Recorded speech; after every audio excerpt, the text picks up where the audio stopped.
Février 2022. La partie commence. Vladimir Poutine lance son grand coup d'ouverture, l'invasion de l'Ukraine. Un choc brutal qui bouleverse l'équilibre européen et mondial. Ce moment marque le début d'une partie d'échecs géante entre Moscou, Bruxelles et Washington sur un échiquier planétaire. Cette partie ne se joue pas seulement sur le terrain militaire, mais aussi sur un échiquier énergétique, économique et diplomatique. Chaque camp avance ses pions, déplace sa dame, prépare sa stratégie, lance ses attaques ou sacrifie ses pions. Avant l'invasion, l'Europe achetait chaque année près de 100 milliards d'euros de gaz à la Russie, un pion stratégique sur cet échiquier que l'Europe va tenter de déplacer pour affaiblir Moscou. Avec la guerre, l'Union européenne joue un coup audacieux, réduire drastiquement ses importations de gaz russe. Toutes ces mesures affaibliront de manière significative la capacité de Poutine de financer sa guerre. L'Europe sacrifie son pion énergétique pour tenter de priver Poutine de ses ressources, un sacrifice calculé. Les importations de gaz russe chutent de près de 70% dans l'Union européenne. L'Europe porte une attaque directe sur le portefeuille russe, jouant une offensive décisive. Mais, comme un joueur d'échecs expérimenté, Poutine ne reste pas passif face à ce coup frontal. Il déplace son cavalier en redirigeant massivement son gaz et son pétrole vers la Chine et l'Inde, deux pièces majeures sur l'échiquier mondial. L'Europe n'a pas vu le coup venir. En quelques mois, les exportations russes hors Europe ont augmenté de plus de 50% malgré les sanctions occidentales. C'est un contre-coup stratégique, une défense brillante que Poutine inflige à l'Europe. Le vieux continent endosse le rôle de l'arroseur arrosé. Pour ne pas perdre la face aux yeux du monde, l'Europe fait appel à son allié majeur, les États-Unis. L'Europe et Washington avancent un nouveau pion, en espérant forcer un échec et mat. Ils excluent plusieurs banques russes du système SWIFT. Un coup magistral, une attaque ciblée censée mettre la Russie à terre. Nous allons livrer une guerre économique et financière totale à la Russie. Nous allons donc provoquer l'effondrement de l'économie russe. Mais Poutine, tel un grand stratège, déjoue cette manœuvre en déplaçant ses pions financiers vers d'autres échiquiers, notamment la Chine, qui possède son propre système de paiement alternatif.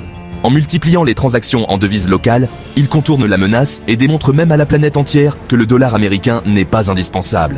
Une nouvelle preuve que Poutine joue une partie d'échecs méthodique, pleine de ressources et de calculs. Dans ce jeu à multiples facettes, Washington n'a pas dit son dernier mot et avance sa dame, remplacer le gaz russe par du gaz américain. Problème pour l'Europe, ce gaz coûte 3 fois plus cher que le gaz russe. Cette contre-attaque coûte cher à l'Europe, qui accepte de payer le prix fort pour ne pas perdre la partie énergétique. Les États-Unis, quant à eux, restent gagnants. Face, ils gagnent. Pile, les autres perdent. Mais ce n'est pas seulement une aide désintéressée.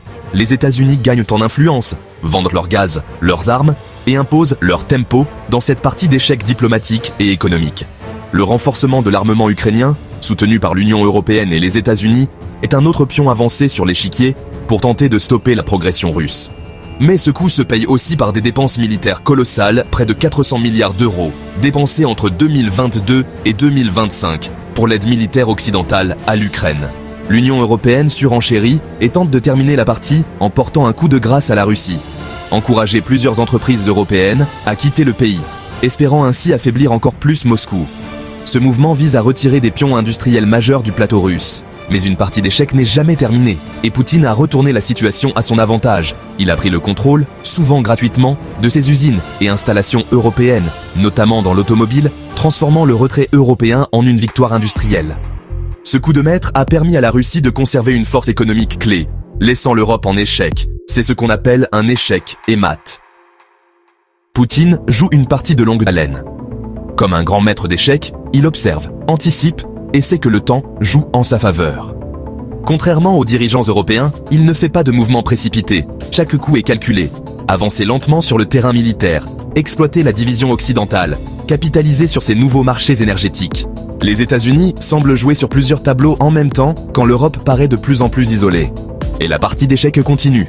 L'Europe a mené la première attaque. Poutine a répondu avec des coups précis en déplaçant ses pions.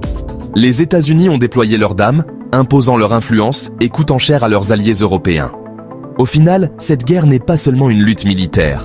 C'est une bataille d'intelligence, de patience, de stratégie, où chaque camp joue sa partie avec ses pions, cavaliers, tours et dames. Dans cette grande partie d'échecs à ciel ouvert, celui qui prend des risques peut perdre, celui qui n'en prend pas perd toujours.